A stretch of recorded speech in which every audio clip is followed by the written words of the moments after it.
We're doing Go Gu Ma Hyung Gokuma. Kwaja. I was gonna say upside down pie, C shape, right hand. Upside down pie. Oh, I see. You're listening to the Janchi Show, hosted by 3 Korean American adoptees diving headfirst into what it means to be adopted, Korean American, and more. And now, here's your hosts, Nathan, Patrick, and KJ. Welcome back to the Janchi Show. I am your co-host Nathan, along with KJ and Patrick. Say hello, guys. Greetings. Hello. I know. I kind of go into like my announcer voice, right? When I started that. I just hear you. sequence. I just hear every time you say, "I am your co-host." I just hear you like mentally add co-host because I gave you crap one time for just saying, "I'm your host." And I'll never forget it. And He'll never forget.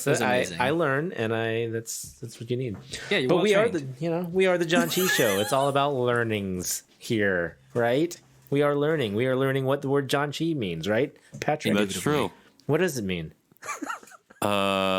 Patrick, as the most fluent of the Korean language among the three of us, what does I don't even Janchi think I mean? pronounce it right. I say Janchi, but I think it's like Janchi, like more like that. I don't know, Order. but I think we get lost in pronunciations, and it takes up too much time. But Janchi means celebration, and we here at the show use it to celebrate our identities as adoptees, as Americans, and as Koreans. And that is it. There is no further other meaning. points of complexity. There is nothing else behind it. And if any of you caught the live stream last week, I had a Dole Janchi at my house over here. A few of you I saw come online. Thank you for watching. It was for my daughter's first birthday, and a lot of fun. She chose the rice, if anyone is curious. Which Yeah, but the game was rigged, Nathan. No, it was- Explain why. Don't Because put she him on was blast hungry. like that. Don't She put him on beelined blast it. on air. honestly, she didn't. I don't think she even knew it was rice. I mean, you just see a bowl of something, and she beelined right to it. So I thought she was going for the stethoscope, honestly. But so yeah, the rice symbolizes abundance of everything. Potentially, so we'll see. Of everything? Of everything. I don't know if there's a clarification of what the abundance is. Just Abundant the word problems. abundance could be. Abundant Could be debt. abundance of problems. Abundant calamity. I'm gonna go with abundance of awesomeness. So we'll see. Nice. I like it. We'll see what happens for her future. I think Do you she's think it'll going to be be an well abundance taken of care rice? of. An abundance of love. That's There you for go. sure. She already has. What a great dad. I love it. But this is episode 23, right? I have no idea. I don't know You guys either. don't even I'm going to know? look it up right now. I could just be. We're very organized here on the Janchi Show. Anyways, you guys keep going. Keep going. Yeah. I'll fill for everybody in. time. No, So you're right. So this is anyways, episode 23. So oh wow. yeah, He's right. I know. He wasn't wrong. I was. Thank you. You're welcome. This is a great intro. If we always find a way to just crush it, and I think that's what we're we doing always right now. find a way to have some real awkward pauses while we get our crap together, That's all for the editing. and then we're like, You're oh welcome. yeah, okay, this is how we do the show. This is how we This do is why people come it. back. This is where everyone wants to listen because This is how we Janchi. this is fun. We're just Hey-o, three of hey-o, us making hey-o. really bad jokes that I'm gonna cut later. That's fine. Okay, so it came up in one of our interviews that Nathan, we had never talked about your pro ping pong career. Pro table tennis career. I don't know if I call it pro. I would call mean, it you went on tour, so competitive. that's Let's pro call it enough. competitive. Did you make any money? Yeah, so a little. Okay, I mean, pro. for prizes and a couple. Pro. I have a box of trophies somewhere in my basement, but All Amazing. first place, I hope. not all. But Okay, that's fine. some are It's not about being participation trophies. No, I don't know. Nice. That's accurate. It was a fun thing. It was definitely something that I enjoyed in my youth. I think I started when I was, I would say 16, because I know I could drive to the center where we played, and I played pretty much for 2 years straight of almost every day. it was like an after school sport for me. I would play a lot. There was only a couple times when I had to stop playing, and it was because I was also on the high school tennis team. And I told myself that if I played tennis and table tennis at the same time, I would mix the two up because they were different movements, and it was going to mess with my game. So where are table tennis tournaments held? All over the country. So, I mean... All right, where was your favorite tournament? Las Vegas. That's the U.S. Nationals. You played in the Nationals? He says it so just nonchalant. Just, I enjoyed playing at Nationals. You know, there were famous people. I didn't win at the U.S. Nationals, but I mean, I didn't play in the Olympics or anything. But back in the day, I feels like 2 steps away. So nah, anybody can play in the Nationals. There's different categories. Couple rapid fire questions. Singles or doubles? Singles. I have both. Okay, forehand or backhand? Forehand. What was your ball weight star rating thing? Ball weight? Oh, you mean like the quality of the ball? Yeah. They were back then. So here's a funny story. Back then, the balls actually changed. They were 38 millimeter in size. And now they're 40 millimeter in size. So nice. Table tennis got bigger balls. The game has changed. It slowed the ball down. And on top of that, the ball is now, I think the balls are 3D printed so that there's no seam, so that the balls don't they're more perfect, so they have less spin and movement. Is the new technology wanting you or bringing you back in? Are you ready to get back into it? So I found a club out here in California, and I went and played at it a little bit, and it was fun. It was good to get back into it. I played a couple weekly tournaments, I guess, that they were holding, and just for fun. I didn't win. There was this one guy who was really he was there every day. He was hardcore, but it was fun to get back into it and definitely play. So nice. Is that something that you are going to pass on to your kids? Is that something you're going to let them be involved in if they want to be, obviously? It would be fun to play with them. I mean, I started playing in the garage with my dad, and then that progressed to this little outlet of mine. But yeah. Wait, hold on. I need to know this though. How many paddles have you broken? By accidentally, from falling or from anger? In anger. Anger for sure. Yeah. How many paddles in anger? A fair amount, I would say, maybe 2 or 3. Oh, during a game? No, not per game. Okay. The rackets got expensive to the point where when I was really playing, rackets were easily between $100 and $200 each. Wait, do you call them rackets? Yeah, blades. In table tennis? Blades, baby. So the actual racket is I'm not, a blade. You know what, Nathan? I regret this. I'm not ready for this level of pretentiousness when it comes to table tennis. I'm ready for it. So we're moving on.org. Here's another I statement that somebody used to joke with me when they would ask me, so you play ping pong? And I go, no. Ping pong you play in your garage. Table tennis is an Olympic sport. I love that. Wow. That is amazing. Well, KJ, what sports did you play in high school?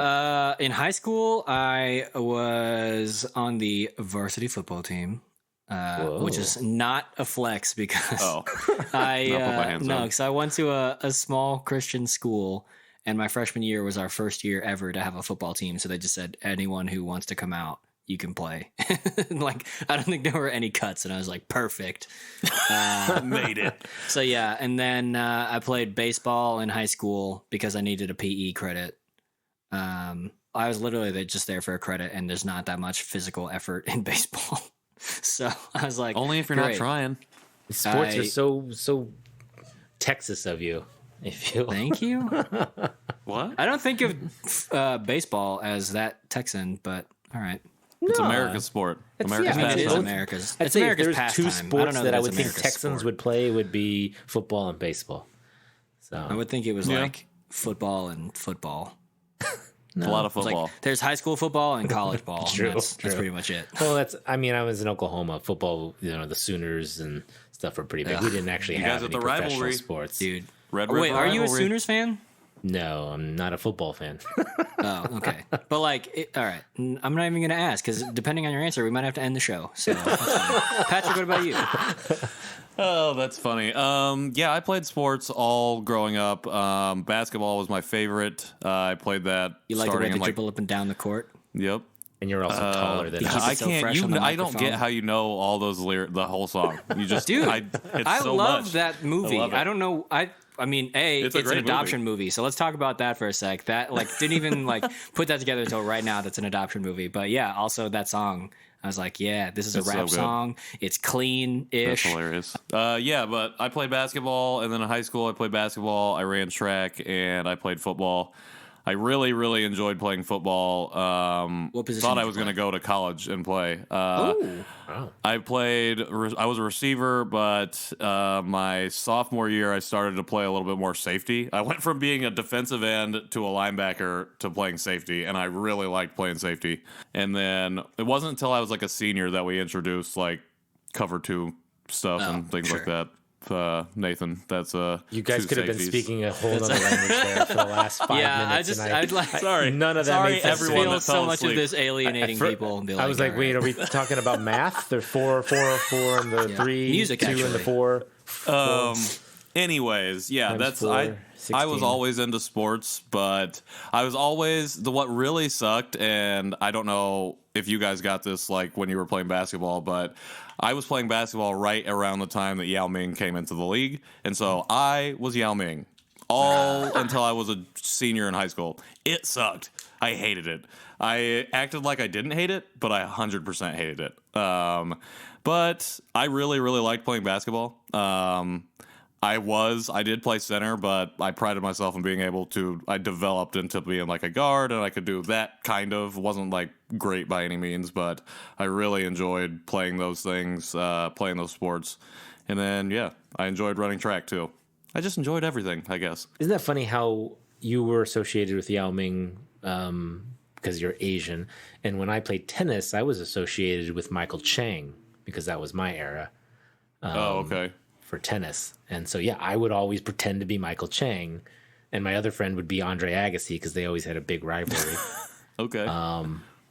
But it was just funny how we would, I don't know, relate to Asian, athletes. And I don't know. I think that just right there proves that there need to be more Asian athletes, which now there are tons more than there were back in the day.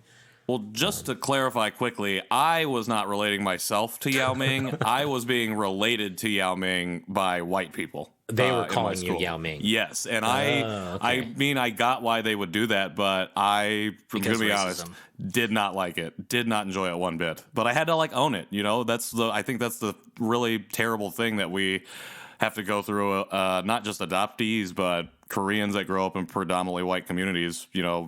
That's what you do. You're the identifying Asian, and that's it. Whatever famous Asian we know, that's you, and then that's your identity. So that sucked, but not to just be down and on the show. Just wanted to clarify. I see now. Good pause. All right. Good talk. I didn't mean to take it to such a weird direction. No, I think we're done. Thanks for everybody for listening to this 20-minute episode where we're sports talk with the boys. Sports talk with the boys. Speaking of sports talk, I'll add one more thing in there, since we're talking about sports and all of the sports we played. But when I was in Korea 3 years ago, I thought it was a badminton. I didn't really know what it was, but it was a net, like a tennis court net, but it was on dirt. And I kept looking at it at this place, and I was like, "What is that?" And I asked my brother, and he said it's one of their sports that they enjoy playing. It's called jokgu. Have you heard of that, KJ or Patrick? No. Mm-mm. So jokgu, essentially, which I'm probably not pronouncing it exactly right, but is a combination of volleyball and soccer. So there's a very low net, like a tennis net, and then you can't use your hands.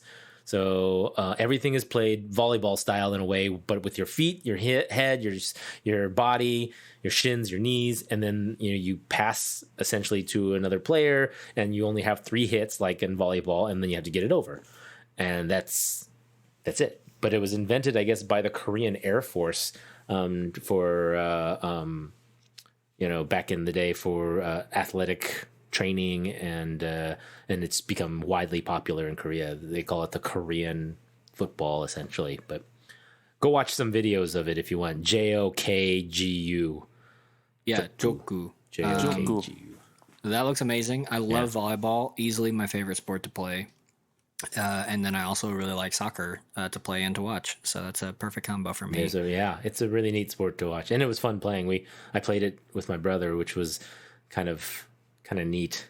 Just because, here we are in our older years when this is probably a sport we would have played if we were growing up together. So, but now you can throw out your hips together. Yeah. Nice. All right. Well, if you are just joining us because you skipped ahead because you didn't want to listen to three dudes talk about sports, welcome back. This is still the Janchi Show. We're about to get into our interview. We have an interview with Lauren Sharkey. It was so good. We're just so impressed by her story and her process of writing a book, which we get into. It was a really fun, really heartwarming heartwarming. Gosh dang it. It was a really fun, really heartwarming interview. So here is that interview right now. Right before we drop into the interview, in the off chances you listen to this and there are little ears nearby, you may want to put in headphones. All right. We are here today with a very special guest. I'm going to try and do a Jerry Wan with his guest. So. Hello, everybody. Welcome back to Dear Asian Americans. Welcome back to the Janchi Show. No, we are here with a really special guest today. I have been following her on Instagram for a while. Does a lot for the adoptee community, but is also incredibly talented writer, has and gives a lot of resources when it comes to writing and publishing, and as an author herself. I am very, very honored, and it's my pleasure to welcome Lauren J. Sharkey to the show. Lauren, thank you for joining us. Thank you for having me. I feel like Lauren and I really just connected very recently and started having conversations, and it took off from there and was great. It's always nice to meet other adoptees in this space, as we do on this show, and love to share stories of those adoptees. So Lauren, we're going to kick it off the way that we always do and ask about your adoption story and just a little bit about your growing up. Okay, so I was adopted from South Korea. I don't even know why I say South Korea because it's literally the only Korea that lets people out. So but yeah, I was adopted. But the number of times you get asked, are you from North Korea or South Korea? You're just you have to say, I'm from South Korea. Legit, I'll get people that are when I tell them from Korea, they'll be like, how did you escape? Oh, wow. And I'll just say with great difficulty. Yes. Because how else do you respond to that? I saw a bright light. I went for it, kicking and screaming. And then some hands grabbed me. Oh, that was a great answer. But yeah, I was adopted when I was 3 months old in the late 80s. And I was adopted by a white Irish Catholic couple and raised on Long Island, which is sort of the landmass to the right of New York. I grew up in a predominantly white neighborhood, went to a predominantly white school for most of my years, and went to Catholic school up until college. And I have one brother who is also adopted, but it was something that we never talked about and that we still don't talk about. Where is he adopted from? He's also adopted from Korea. He has a little bit more information than I do. He actually has a picture in his baby book of a foster mother holding him, which I do not have. So I don't even know if that's the reason we don't talk. Maybe it is. But yeah, we never talked about it. It's actually weird because there was a couple that my parents were friends with that had two girls who were also adopted from South America, and we never talked about it.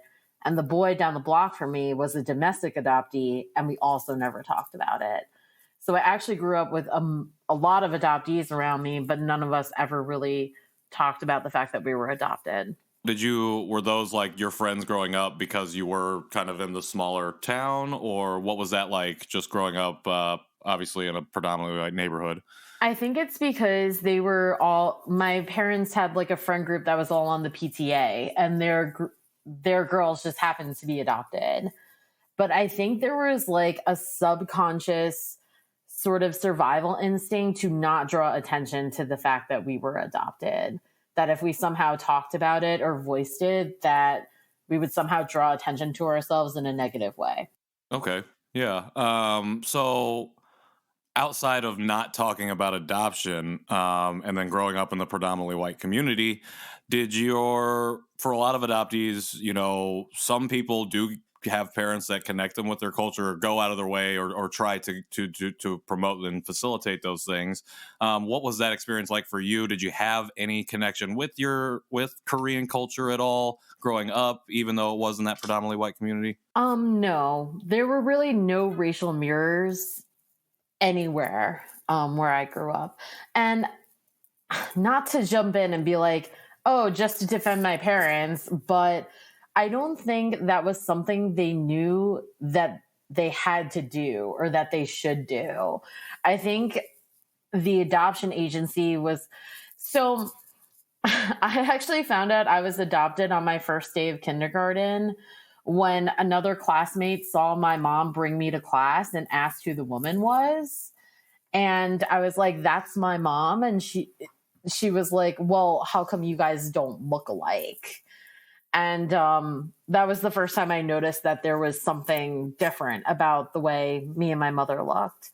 And when they explained what adoption meant to me that day, because someone was straight up like, hey, you're adopted. And I said, no, because I don't know what that word means. I love little kid logic. That's amazing. I was like, no, that can't be right. I know you are, but what am I? Yeah. Well, my dad is okay.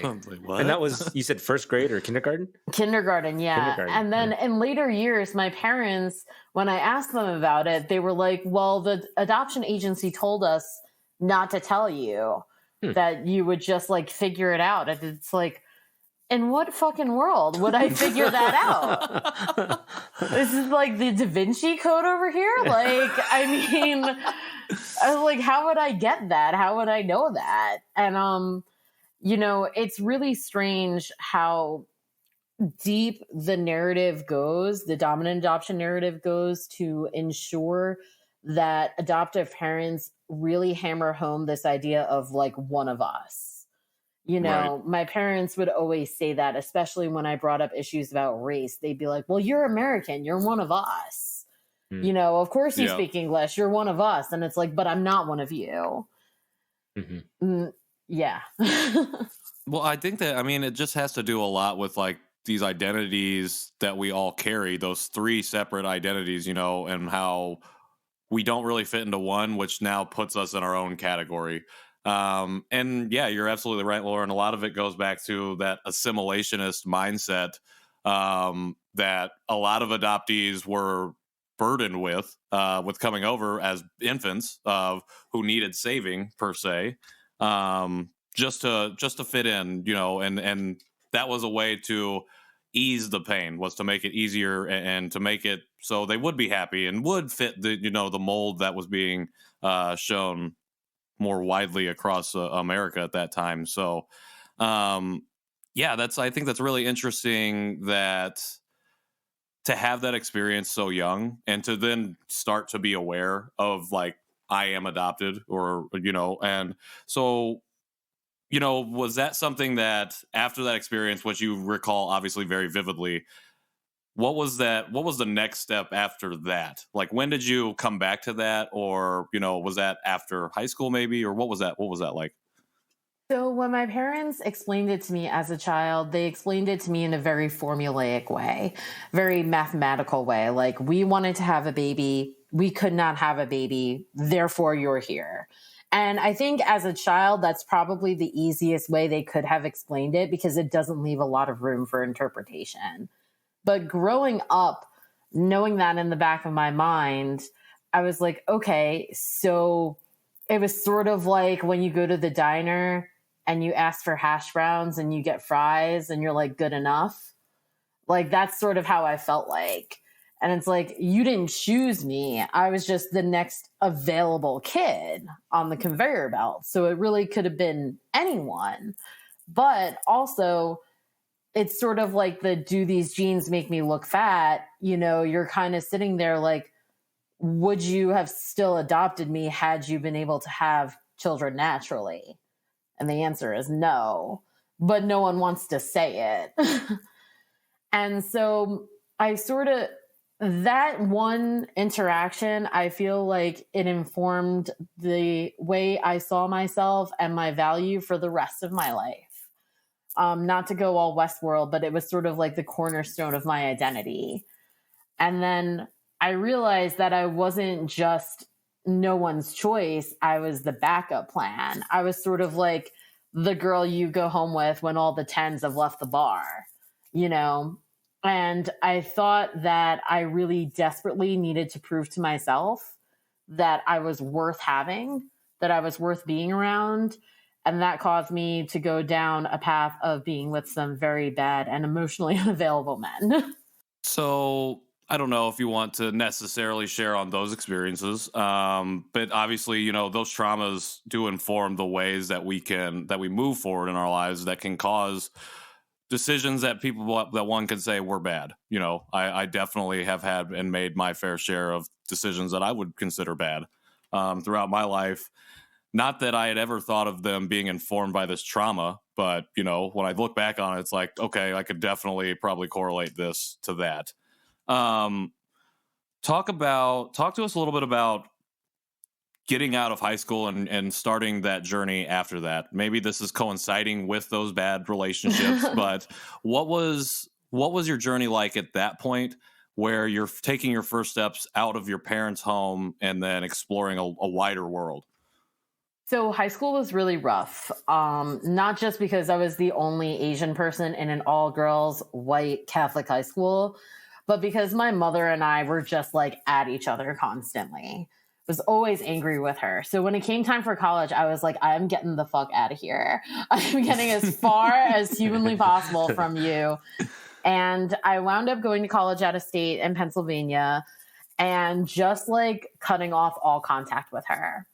And where I came from on Long Island, or I guess not even Long Island geographically, but just like my mother's house was a house with a lot of rules. Mm-hmm. No phone after 9 o'clock, no TV after 10, couldn't watch Dawson's Creek. Which of like all the shows to ban wasn't like the one that I thought was like the most problematic, but like, okay, Mom. But yeah, you know, so lots of rules and lots of violations of privacy. She was a master at picking up the receiver and like not clicking like the button or whatever. So I never knew when she was listening, not listening. And a lot of the things that she had limits on were boys. If a guy wanted to date me, he had to come to the house and meet my parents. And it's like, what person walks into that kind of death trap? Like, seriously. So the thing that I really threw myself into once I got to college was going to parties and meeting dudes. Mm-hmm. And not a really great way to live when you've been deprived for so long. Yeah. It's sort of like when you're told not to have sugar or carbs and then like you eat a whole plate of pancakes. Yep. You know, that kind of deal. Oh yeah. So I ate a lot of pancakes. Right.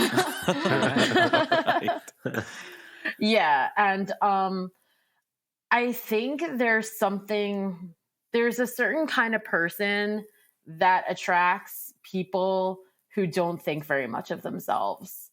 And I would be really interested to see more studies from like the psychological community about the number of adoptees that find themselves in either emotionally or physically abusive relationships. Because I have to think that it's probably high.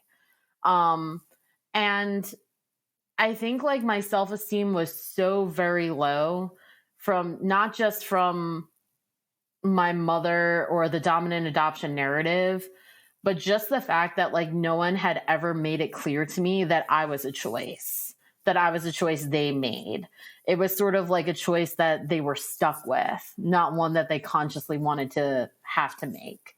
So I think that adoptive parents really need to be conscious of the ways the dominant adoption narrative not only informs how we see ourselves and how the world sees us, but how we value ourselves. And I think that's something that like adoptive parents really need to examine more closely. Yeah, I'm interested in the intersection between the story that you've told us and the story that I have in my own head about my adoption, right? Because mine is very much the opposite. My parents were like, you were a gift from God, and like you fulfilled all these promises that he made to us, and so I ended up putting a lot of pressure on myself to live up to that standard, right? So I'm just curious, like from these kind of opposite point of views, and then also in a non-adopted parent-child relationship, just like what the intersection is of like, I don't know. Maybe I'm hyper aware of it because I'm an adoptee, but like when I have kids, how can I not do some of the same things that I didn't even know that this was happening to me at the time, but now that I have language for it and like have better, I'm going to say this word and I think it might be wrong, nunchi, about what's like just kind of the ways that our words can affect kids. Also the world is older. It's just like, how do we, so I would be curious to see what that intersection is between your story, my story, a non-adopted kid's story, and then the roles that parents and their words play in the development of a kid, even as early as kindergarten. So if I had a dime for all the times though I've said something to my kids that I'm pretty sure my parents said to me, sometimes it just comes out without you actually thinking about it and actually thinking, oh, should I have said that? Like, did my parents say that to me? Because I just I regurgitated it and I'm like, I got to think about that a little bit more. But I say things all the time that definitely make me think about not that, I mean, my parents raised me, I think, very well and had very good intentions, but I still think there was a few things that everyone has good habits and bad habits, and I think sometimes I use some of the bad habits that I've learned through that over the years, but hopefully there's more good than bad. So that's all you can hope for when you're raising kids. For sure. And I think like that's a huge part of it is I didn't have the community that I have now. And one of the reasons I think that I was so angry as a teenager was because I didn't have the language to verbalize what I was feeling or why I was feeling that way. If I had had a community of adoptees when I was like 16 or 17 who were talking about trauma and trauma responses and identifying those, I think I probably would have been a completely different person than I am now. And I think also the dominant adoption narrative and the way they have sort of dominated the lexicon of adoptee-related language or adoption-related language is huge. Because I was told from like a very young age how I was spared an awful life in Korea.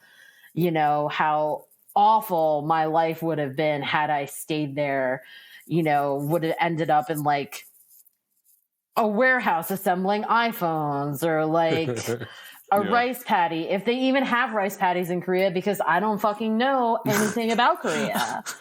And like, you're filled from a young age with this sort of obligatory gratitude towards your adoptive parents. You hear about this huge sacrifice they made and, kind of what an investment you are.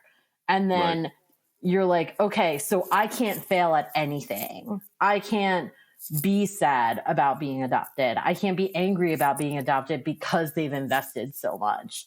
And that obligatory gratitude sort of contributes to adoptee silence, I think. Yeah, I think you're absolutely right. I think that's why in the adoptee community, you hear so many people talk about internalized feelings, especially like repressed anger and things like that. I bring those up because I specifically deal with those in my own life and have only just recently this year started to truly understand that that's where some of that comes from. I'm not saying that it all does, but I can definitely now start tracing to a base of what that emotional responses that I have to certain situations. Well, actually all situations. Sometimes I'm just like, man, who are you yelling at? There's no one here. Why are you so angry? And at this thing. And I think that's another thing that is so unique about our community is so like each one of us as hosts we do have what people would consider positive adoption stories. And then from your perspective, you know, yours, what many would consider a negative adoption story. But that through line is that we're all trying to live up to or live past something that's been now laid upon us by our adoptive parents, whether they are consciously doing that or not. You know, because as you've brought up multiple times, the dominant adoption narrative is this saviorism that comes with adoption, or that came with it from the very root of how this started, how this industry started. And, you know, some people, that's all they knew of it. And then in the 50s and 60s, you're not going to have the internet, or the 70s or 80s, really, you're not going to have the internet where you can go learn about Korea or look up alternative media sources. And I don't think I should have said alternative media.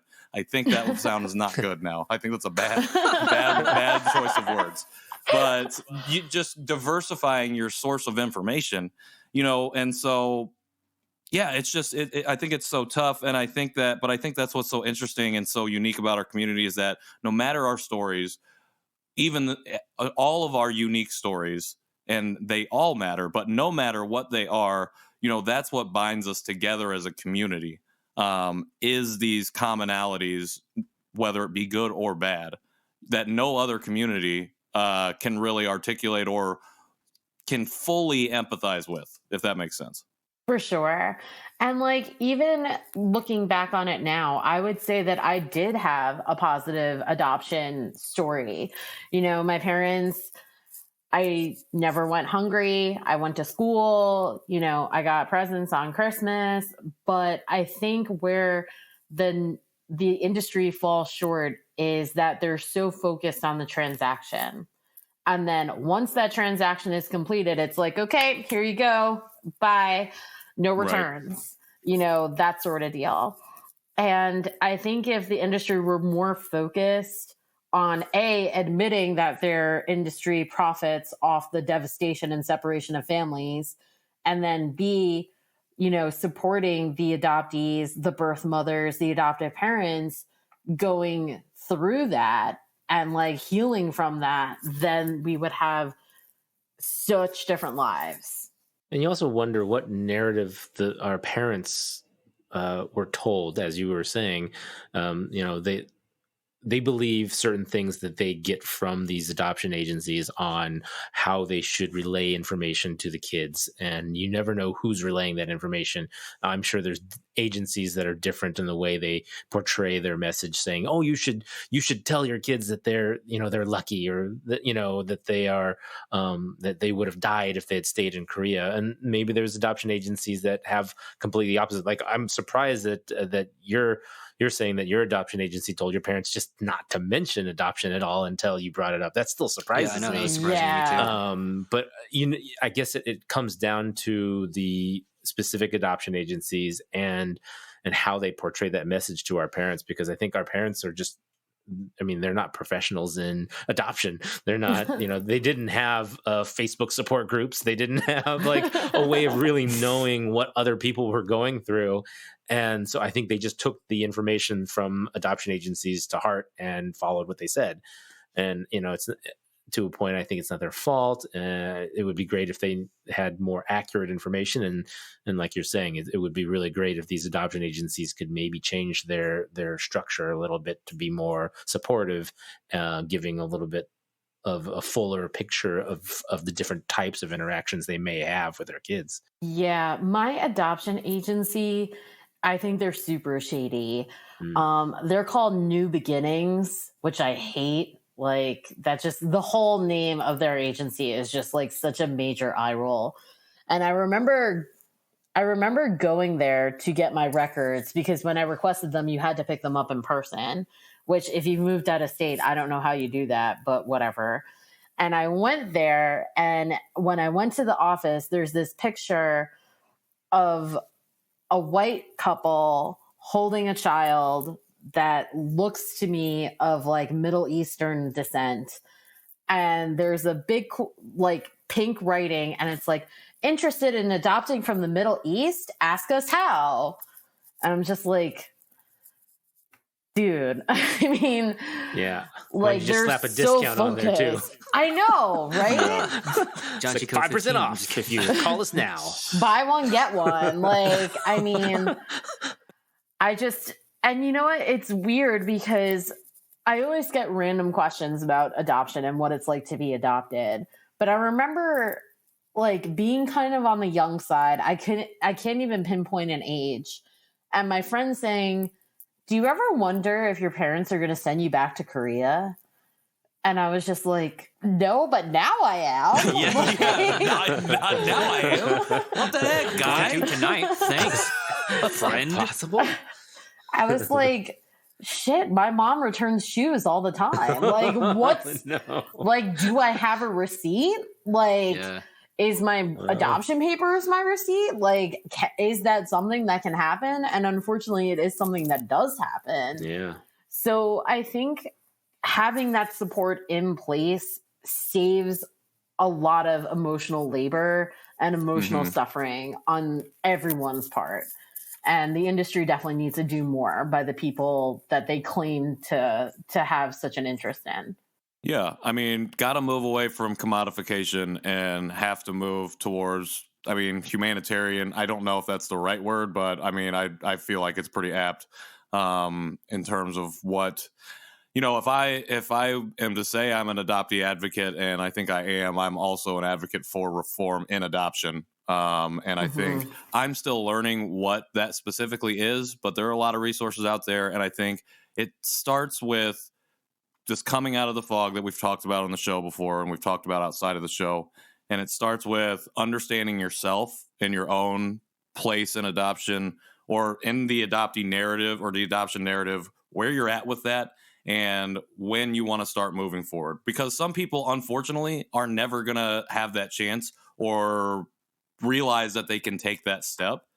And I think, and so this is where I wanted to go next, is because we've been talking a lot about language, especially in terms of what the agencies use, what our parents use, then what we use as adoptees to try and figure out all of this mess. And I think it's really interesting that a lot of our community trends towards creative pursuits and does a lot with language, because I think that's something we're always dealing with. And so I wanted to ask you, Lauren, when you started to channel some of this reclamation or this understanding of your identity into writing, and how did that develop? And I don't want to assume, but I'm going to, that this was a big catalyst into that, or this was a big inspiration for writing. Could you talk to us a little bit about how that journey started? Yeah, so I originally started writing in diaries and in journals because I felt like there was so much that I couldn't say to anyone else. And that's really where I found sort of like a release, but also sort of an outlet for my grief. And not knowing that at the time, that's what I was doing, was grieving. And then I really did want to become a writer from a young age because it was something that I enjoyed doing. And I remember being assigned an essay in high school of like, what do you want to be when you grow up? And I was like deep into Kerouac at the time, not in like a pretentious way, but in like I want to get like. I just heard that like I was deep into Kerouac. Wait, not in a pretentious way. Hold on. I promise I'm a normal person. I really wanted to like get in a car and like drive to a place where they had drugs, but in a safe way. Nice. Yeah. So. I remember writing that I wanted to be a writer, and my parents being brought into a meeting with my guidance counselor and being told of the dangerous trajectory that I was heading toward and the instability of my career choice. Yeah. And my mom was like, well, maybe like legal writing or medical writing. And I was just like, well, I guess this isn't happening. So I tried really hard for a really long time to get like a 9 to 5, and it was really difficult. Like I went into liberal arts so that I could take some creative writing classes, and I really excelled in those. But in the back of my mind, I was always like, my mom wants me to have a 401k and get married, so I should probably do that. And I remember I was working at this, I guess, shop that installed aftermarket car enhancement parts, like stereos and like backup cameras and stuff. And I was just like, I can't do this for another 30 years. I was like, I'm going to kill myself if I have to do this for another 30 years. This is awful. So I applied to grad school, and I remember telling my parents, hey, I'm going to school for writing. And my mom going, but you've already gone to school. And I was like, I'm aware of that. You know? Yep, I was there. I remember completing that. And I remember like the first day, I don't even know if it was like the first day, but I remember getting to know the cohort and the other people there, and it coming up that I was adopted, and everyone was like, oh, you're going to write about that, right? And I was like, no, I'm really not interested in writing about my adoption. I was like, Sex and the City sold 1 million copies, and I've dated like a mess of terrible dudes that I can write about. So I'm just gonna, do that because, well, it worked for Carrie. And then as I was sort of going back through all these relationships, I was like, why did I keep going after this same type of person, the same dude who treats me like shit, the same dude who gives me the bare minimum, the same guy who just like doesn't seem to care, but cares enough that I stay. And that's when I sort of uncovered that being adopted and the trauma of not staying with my biological mother was sort of at the root of every decision I'd ever made. And that's when I made the connection and started really writing an adoption-centric narrative. I really appreciate you sharing that. That's a hard pivot, I think. But from what you were initially going to start writing to realization of trauma to now I'm going to start writing about that trauma. What were those first? So you said focusing on adoption-driven narrative. What were those first writings like when you made that realization and you're like, I got to put the pen to page about this topic now? What was it? What would become what you're doing now, or was it just stream of consciousness? All kinds of things. It was really raw for like the first couple of drafts. I would say there were like, I don't want to say hundreds of drafts, but there were like a lot. And like, I was still, each draft, I think I was getting closer to figuring out that it was about adoption, because the first one was like very much, I dated this dude and it didn't work out and I'm sad about it, and right. Then like, as I started digging deeper and deeper, it was sort of like, okay, how do I connect that with how I feel? How do I connect this relationship to the relationship that, really informed my entire identity? And it was really difficult to write. It was really painful to relive that trauma, and almost not even relive it, but experience it for the first time with clear eyes. What I was really feeling and the pain and the grief that I had. But as I started writing it, I realized I sort of had to keep going, because the more that I wrote, the more I realized that I hadn't read a story like this before, and I hadn't seen a story like mine represented in mass media, whether it be film, TV, or books. And I thought about the younger adoptee in me and how I would have been changed by having a book like Inconvenient Daughter, or at least I hope that people feel that way about Inconvenient Daughter, because that's what I wanted. Yes. All right. So you just spoke the name, so it's now in existence on the show. It's show canon now. Inconvenient Daughter. I feel like you gave us a really great backstory of how you got to the point of writing that. Could you share with our audience a little bit about what the book is from your perspective, and then whatever else you want to share about it? So Inconvenient Daughter is based on a transracial adoptee like myself. The main character's name is Rowan. She is also a Korean transracial adoptee who's adopted by white parents and being raised on Long Island. She also has an affinity for getting into trouble and being with bad dudes.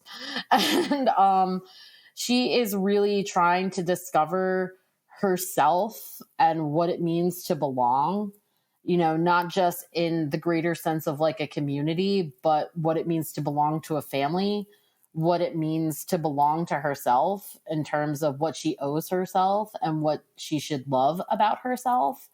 And it's just about someone who's searching and who has to go through like a lot of painful shit to figure out the answer. I can't wait to read it. Yeah. I'm mad that I haven't got a copy yet, purchased a copy yet. I'll send you one. No, I'm going to buy one. How long ago did you write this? So it was published in 2020, but I had been seriously working on it for 3 years. Okay. And I was really worried writing this because it was so different from all of the adoption related media that was out there.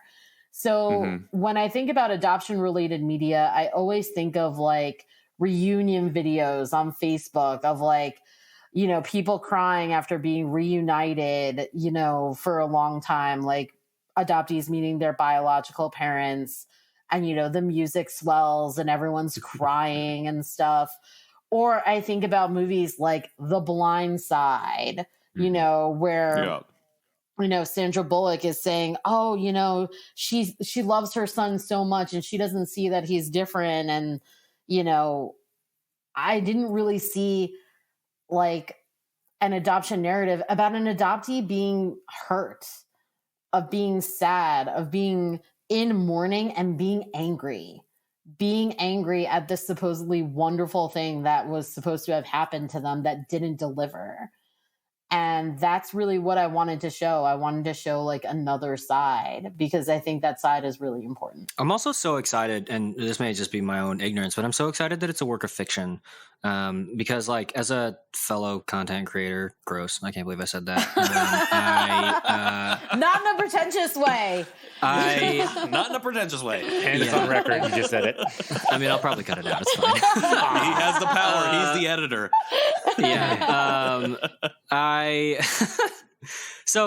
just like, because I have the skill set, like I feel far and beyond the podcast, I feel some type of, what's the phrase, responsibility to create content from the adoptee perspective, to literally amplify my own voice. But like, I'm the kind of content creator that's like good for marketing, but not for like the kind of content that I want to see, you know? So I'm really excited because this is a work of fiction. You are able to write yourself into the story. You're able to write other experiences into the story, right? But it's like, I think there's something really wonderful about it being fiction because it's something that then anyone can read themselves into. And it's not like reading a memoir where you're just like, oh my gosh, I can't believe like that happened to you. And that's, you know, and maybe things are anonymized for the purposes of the memoir, but because it's fiction, like you read yourself into that story and you're able to understand that. And I think that fiction as a medium for storytelling is such a powerful way of growing empathy in a way that maybe memoirs are really powerful for like kind of just that first awareness kind of step, you know, but just like as I have been taking in content, thinking about kind of all of the energy around the movie Minari and how important it is to see like immigrant stories be represented and Korean American stories be represented. Like I've just been like dying for something that was transracial adoptee representation, you know, and so I am so excited to go get your book and read it because I just finished Pachinko and I was able to read myself into that story. Yeah. So I was able to read myself into that story and think about that. It just got picked up by Apple TV Plus. So I'm excited to like watch that. But you know what I mean? Like I think it's so cool. And I'm so happy that this is a work of fiction because it means that we are expanding the pie or baking another pie that we all get to enjoy, right? It's not just like try to like scooch over and cram cram into like, well, we all have to fit at this one table because that's all we were given. We're like, no, I'll just build my own table. I'll bake my own pie and invite some more people, right? And continue to amplify other stories and other experiences. So that is just, I'm so excited about that. And when you mentioned it, when I met you the other day, I was like, oh yes, fiction novel. Like this feels like something I can sink myself into in a way that is accessible to the broader audience, right? More than just transracial adoptees, but in a way that I think really uniquely validates and says like, hey, other transracial adoptee reading this, I see you, I know you, like you're not alone. And I think that like we talked about this a lot, and I wrote it down because I felt like this was just such a cool thing. What we've been talking about and listening to this, I just wrote down, and I think Patrick as well, you were talking, but we find ourselves, we adoptees, searching for language. And historically on this show, when we search for language, it's been about like, are you studying Korean? Do you want to learn Korean? Whatever, like kind of getting back to our origin culture. But as I listen, Lauren, to the words that you say, and I listen to you say, the things about the dominant narrative around adoption, or even the lack of, or the single point of view that the adoption lexicon is written by, and even like going back to Nathan being like, when I was learning about Korea, I opened an encyclopedia, whatever. Not to age you, bro. Just because I mean, no, because like there is like when you think about the history of adoption, when you think about the shoulders upon whom we stand, like they're all living, like adoption, especially South Korean adoption, is so young, it's just like 2 decades removed from us, or 3 decades removed from us, that like it was, I don't remember who I read it from. It was just like this grand social experiment, and like we're still kind of figuring that out. And so now, thanks to the world being older and just this moment in time, we adoptees find ourselves giving each other language. So that is so exciting to me, and I'm so glad to have you on, because you have really represented a new point of view and continue to expand even my vocabulary about how I can talk about adoption, about how I can listen about adoption, if that makes sense. So that's it. No question.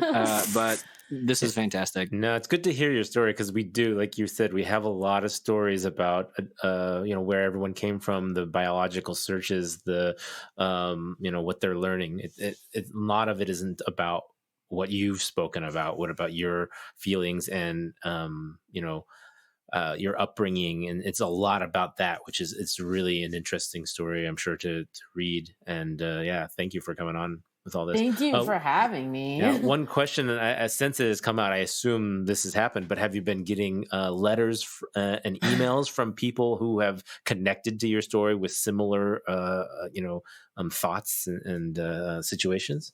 So I think the biggest surprise for me is when it was, before it came out, I was really mentally and emotionally preparing myself from the backlash from the adoptive parent community. That's who I was really concerned about, because it is such, I don't want to say it's like an FU to the adoption narrative, the dominant adoption narrative, but it is like a very firm middle finger, is what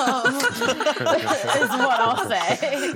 I like that that's different for you. It's not a firm FU, but it is a firm middle finger. Right. So. Yeah.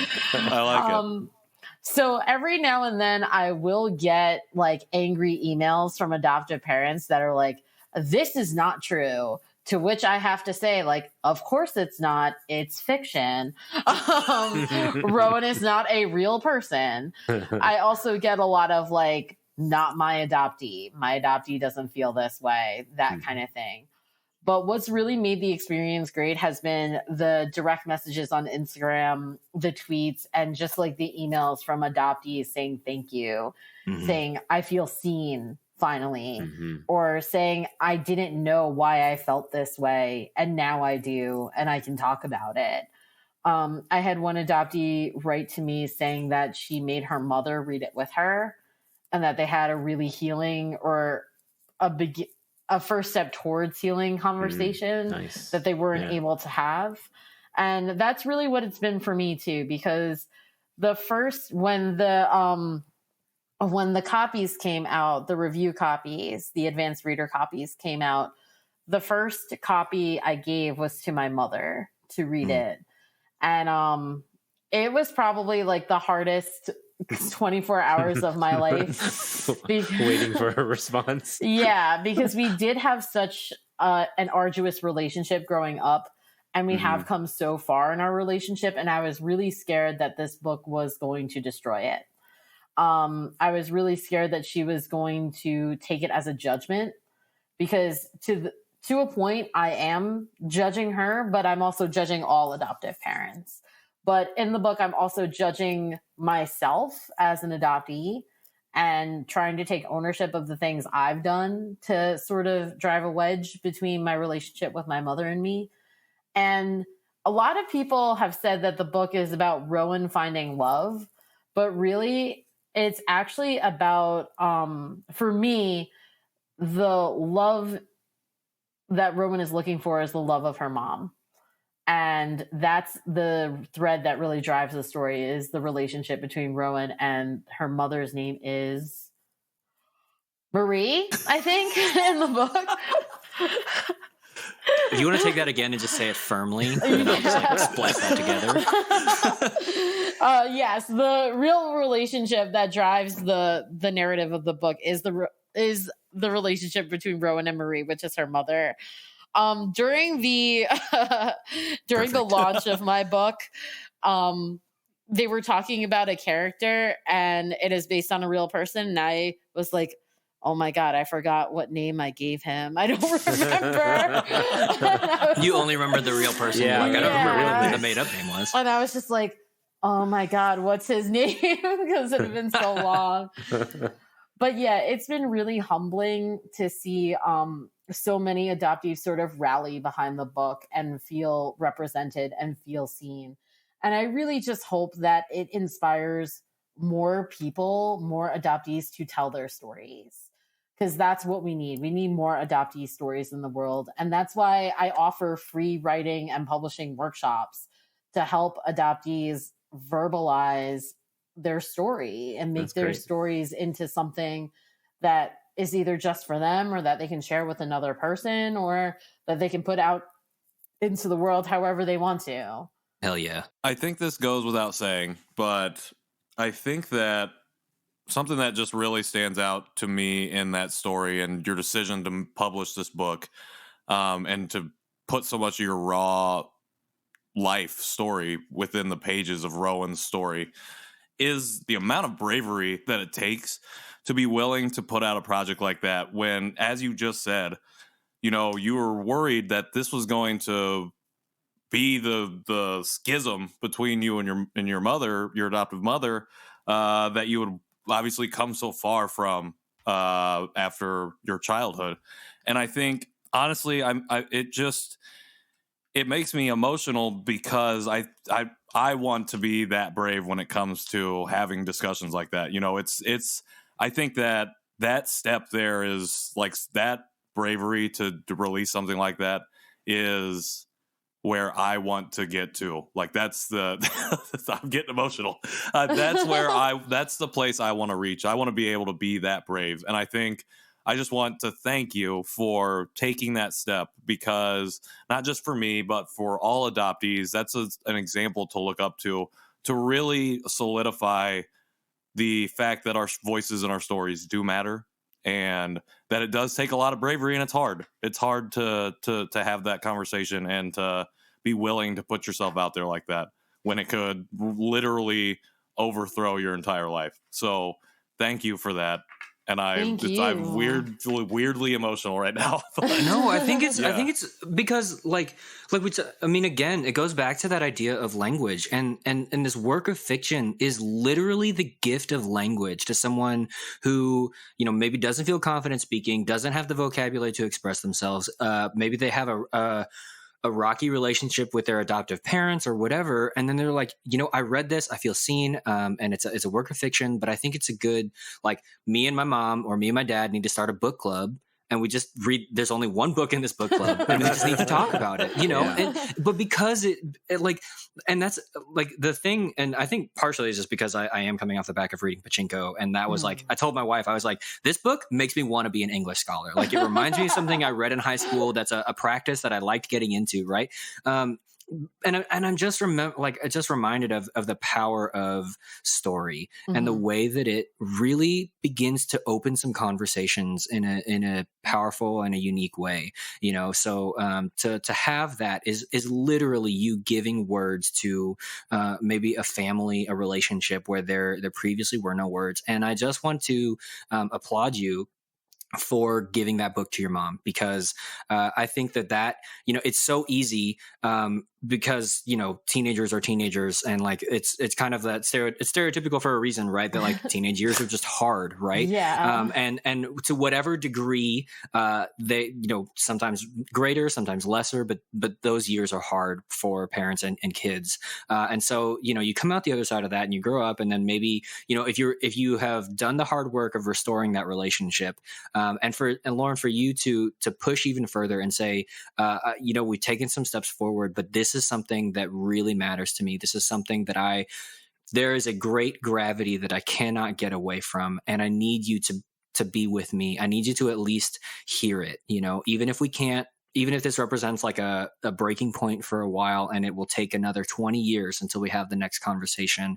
I need this to just sit in your head, you know? And so just the bravery and the courage to say, Mom, this relationship that I have with you is important enough that I'm willing to risk this schism. I'm willing to risk this, you know? And so I hope this book just is everything that you have put into this book. I hope that it is that for more people, because just as a human relating to another human, I think that is such a brave practice. And with all of the complexity of being an adoptee and having this, you know, the story that makes you uniquely you, and the story of this book that makes this book so unique. I hope that it is parallel and helps somebody else take the next step forward into a more restored, a more just even pushing for reconciliation and healing within a family unit, because like being adopted is tough. And sometimes you don't even realize how tough it is until you hear a bunch of other adoptees talk about it. And you're like, oh my God, wait, I felt like that. You know,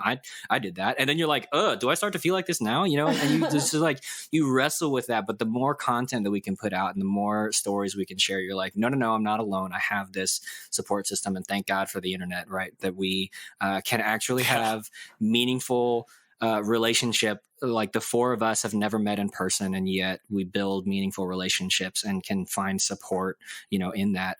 So thank you so much for what you're doing, for the way that you are using your platform to help amplify other voices. How can people jump on that? How can they get access to where can people find you on the internet so that they can start finding community of their own? So I'm probably the most active on Instagram. My handle is the LJ Sharks, and there's a link in my bio to buying the book, to my website, and to the free writing workshops that I'm offering, which I'm hoping will be much more regular. Thank you guys so much for your kind words and for your reverence and respect.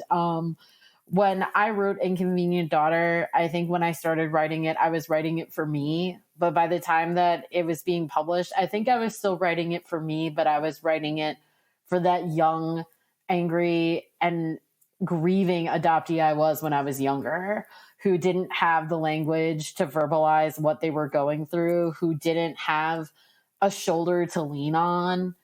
And I just want other adoptees to know, like, not only are you enough, but like your story and your feelings and your experience and your life is valid, you know, despite what you've been told by the dominant adoption narrative. And, you know, obviously not every adoptee has to take the risk of publishing a book that may destroy their relationships. There are a couple of aunts and uncles I did not receive Christmas cards from this year, and that's cool. That's cool. You know, it is what it is. But like, you know, the person who mattered, I think that person for me was my mom, and she raced through the book. She finished it in a day. And the first text she sent me was a picture of a little piece of paper that she had tallied all the curse words on.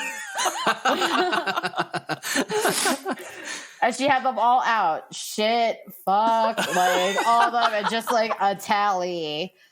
And she was like, so I don't think we should get Nana a copy. And I was like, no, Mom, I don't think that Nana needs a copy. Did she feel like she needed to go to like confessional after reading this book? She's like, I don't know if I'm allowed to have these words. And the swear jar tally is $5.25. I actually got asked about a lot of the profanity in the book. And I obviously have, like, as you guys know, a potty mouth. But I think it's just because that's how people talk. That's true. And I really wanted to make, even though Rowan is made up, I wanted to make her feel real. And real people swear, and real people do really questionable things. So that's sort of like Rowan's MO, is to... She's like the girl at the beginning of the movie who goes outside the house to investigate the sound, where you're like, no, don't do that. That's Ron. Amazing. They make it to the end of the movie sometimes, so, and yeah, I guess no spoilers. Makes it to the end. Yeah, no spoilers for the book. The ending was a point of contention for a lot of people, but I think... Ooh, intrigue. Okay. Yes. It was definitely a point of contention for a lot of people. A lot of people left reviews that were like, the ending didn't make sense to me, which is fine. One of my favorite reviews was from a non-adoptee who said, I didn't like the book because Rowan never gave her parents credit for adopting her. That's my favorite review. Wow. I like that person took the time to read the book, and that was their immediate takeaway. Right from the jump. What's up with this? Amazing. I don't know. I got caught up in that moment earlier. I think that there is like there's so many other things that we could talk to you about, but it feels right to leave it to cap it here. Whether if this is Act 1 of Lauren X the Janchi Show. I would totally do that. I'll come back when you guys have read it all. Yeah, absolutely. We'll have to do a reaction. We'd love to. Yeah, when we break into 2, it'll be that'd be amazing. So, Lauren, thank you so much for coming on the show, for sharing your time, your stories with us and with the world. One more time, what is the book called? Where can people get it? How can we support you? It's called Inconvenient Daughter, and please buy it through your local independent bookstore. Please don't give your money to Amazon if you don't really have to. Bezos don't need that dollar. Yeah, they don't need it. Bezos doesn't need any more money. Independent bookstores need money because those are the people who make our stories possible. Yeah. The only reason that I'm a writer was because I was a reader first. So support your local bookstore, please. Nice. Great. Local bookstore plug for sure. Yeah, I guess, Lauren, I got to say thank you too. Seriously, when you agreed to come on yesterday on super short notice, sometimes those conversations can be really fruitful and good, and sometimes they can drag a little bit because we're not as prepared as we would like to be, but I was excited to have you on specifically because I have followed you for a little bit now on my own journey, and your voice is so refreshing in the space. It's not just blunt; it's honest and it's real, like the language that we're trying to achieve. And so I just really, really appreciate you for continuing that work, and just really, really thank you for coming on. Thank you guys for having me, because the work you're doing here is so important. Like, I think so many of us struggle with where to start in terms of our identity reclamation. So the Janchi Show is definitely like a beacon of hope and like a starting place. Like, you guys are kind of like the lighthouse on like the stony rock thing, trying to like point the way of like how to get home. I like that analogy. I just heard the Sam Smith song in my head.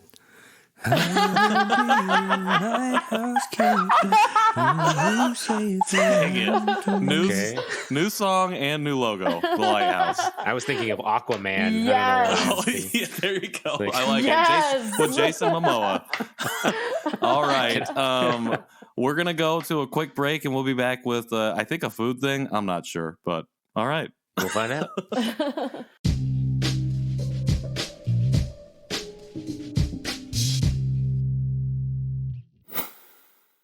We're back with our food segment. You know what time it is. Thank you so much, Lauren, for that incredible interview. It was really, really, really fantastic. So today we are getting into another one of the snacks from Munch Addict Korean snack box subscription deal. And we are eating the sweet potato shaped snack. Or, Patrick, what does the Korean say? Nathan, what does Put the Korean on say? the spot. The last letter is ah. Nice. It is gokuma, which I don't know. I mean, I don't know what that means, but upon observing the package, I realize at the bottom, uyu, which means milk in Korean. So I guess there is 1.34%. I don't actually know what that, there's stuff in parentheses, but uyu is one of my favorite Korean words because I think it sounds so silly. So I don't see English, any fish extract in here. So in English, it says Korean biscuit. So what? Where? On my on the side. Oh. It does have peanut in it for anybody allergic to peanuts. Wheat peanut milk. Yeah. And yeah, it. I don't know what's the name of the company. I've never heard of this one. Kosumasu. Kosmos. Kosumosu. Is this what a sweet CSMS. potato looks like? Like when it's cut up and shaped like a cinnamon roll? I mean, it looks like I don't know, like a tomato that you put on your burger. Well, it does kind of look like. Well, no, I don't know. That doesn't look like a very good tomato. Less talking, more eating. All right. Kudero. It does look like a cinnamon roll. I will give you that. Is there an open here? It smells like a cinnamon roll. Really? I mean, it could also be like the back of a snail. That's what I was just about to say. I'm like, what are these snails? Snail shells. Oh yeah, I like it. That does taste good. Now that I've listened to the girls' episode, I have learned that Sarah really doesn't like it when I don't save her the snacks. I will save her some that. I know, right? Oh, okay. Wait, I think good. I've had this before. Huh. It is so reminiscent of a snail shell because it's even cone shaped on some of them. I'm going to be honest. This does not taste like a sweet potato. It tastes like a donut. Yeah. A hard donut. I think of the inside of a tree that's been chopped down. Ooh, I do Because it's that. got those rings. How old are you, snail? I'm in there. Tree? How old are you, sweet potato? Well, here's the weird part: is it says sweet potato, but the number one ingredient is wheat flour. Yeah, That makes wait, is sense. there even sweet potato in this business? There's processed vegetable. Yeah, I know. I'm confused. Why it's called sweet potato? So this is a 300-calorie bag. I think that's the highest amount of calories we've had on a product so far. Okay, on a here's snack product. something that's kind of Maybe. funny, and I don't know if this is true, but it doesn't necessarily say it has sweet potato in it. Look at the packaging again. It says sweet potato shaped. Yeah, but You're right. what even is the shape of a sweet potato? Not this. Not little know. circles. Yeah, There's definitely not I think this. there's sesame seeds on it too, but No one surprised me. There is a savoriness that I reminds like me of those. some These are good. sesame stuff. I'm Yeah. enjoying these. yeah, I mean, other than the fact that I don't think it has any sweet potato relevance. Well, it's colored like a sweet potato. The picture on the package is very representative of what's in the actual package. Yeah, I was going to say I didn't like it, but I actually do like that. yeah. You know what you're getting into with this. Yeah. Gokuma kyung. Wait, kyung? Kyung. Yeah, You should that's look what that that up. other thing is. I don't know. Kuma just reminds me of like Panda, so I don't know what this is. Or the Beatles, the Beach Boys song Kokomo. That means sweet potato. Gokuma. All right, there you go. Gokuma. Wait, how did you type that in? Because I fast. But like what? English or Korean? I just typed in Google what is sweet potato or what is sweet potato in Korean. Oh, okay. You went the other direction. Yeah. Solid. I just went with the first guess estimate. The first guesstimate. All right, so let's get into ratings. I like it, even though it doesn't have any relevance to sweet potato. I'm a fan. I would eat these. I'll give it a 4.5 out of 5. Wow, that's really high. Yeah, eating these things. I like the sweetness to it too. It's got like a glaze on it that is addicting. Yeah, I was gonna say 4.5, but now I'm gonna bump it to a 4. Because Nathan said you're gonna 4.5. bump it down. It's really good, actually. I really like these. The reason I bumped it down a little bit is because 1, not a sweet potato, and 2, I just feel like I would eat so many of these it would be really bad for my health. So you can't make something so good unless it is so good that I give it a 5. You know, my rating system's a little wonky. It is a small bag, and it's 300 calories for the entire bag. So that's what I'm saying. Yeah. Oh, well, there you go. There's lots of it because of the sugar in it, which is why that glaze tastes so good. I was going to say, yeah, this is probably one of the sweeter like snacks, Korean snacks. It's not a proper candy. 38 grams of sugar, 220 grams of salt. There you go, Nathan. It's not only salty, it's sugary and delicious. So, for comparison, this tiny bag is 300 calories. This large whale chip bag is 132 calories. Yep. Well, facts. Good thing I don't eat these every day. What do you think, KJ? I think I'm at about a 4. I don't love the glaze tastes really good, but there's nothing I hate more in the world than sticky fingers, and I feel my fingers getting sticky from eating these. Yeah. So, less than ideal. I do like the flavor. I don't love the sweetness, but the ending of this really keeps me coming back, you know? Like when I finish it and it just sits in your mouth and you're like, I'm ready for another one. So I could definitely see myself eating this whole bag. Maybe that's because it's dinner time, but I think it's because these are really good. So solid 4 out of 5 milks. There you go. 4 out of 5 gogumas. No, uyus. Gogu. What is it? 4 uyus out of 5. Uyu. Whoa, wait, what is... Goguma. Yeah, goguma. You're right. What I said. Nice. White ding. Well, I think they're good. So I like them too. Good job. And thank you, Munch Addict. Good job, Kosumosu. Did I say that right? Kosumosu. Yes. Yeah. Patrick, send us out, man. All right. Well, thanks again, everyone, for hanging out with us while we eat food. And you're not also eating food, but hopefully you are.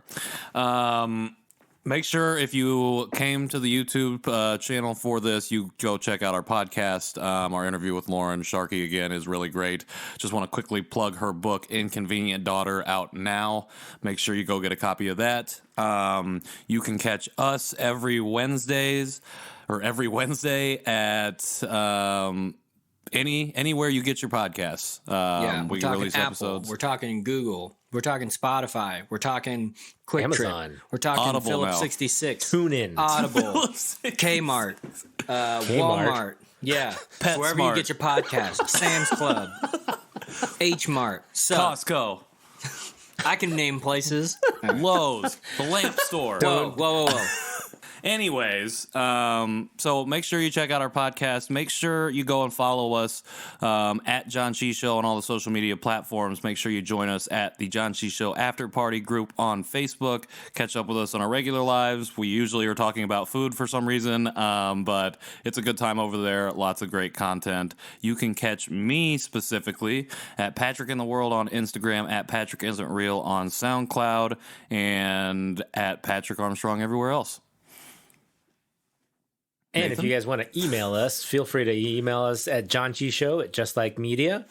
Also, Patrick's got a whole lot of new friends, so he doesn't care about the emails, but I really care about the emails. I still care about emails too. So yeah, please I email care us. about them too. Because and honestly, if you guys are interested in being on the show, email us or message us. One of us. We would love to have you as a guest, and we have a application form that you can fill out and submit. So contact us if you're interested and want to tell your story. But you can find me at Nowak Photo and my personal account, which is actually Nowak.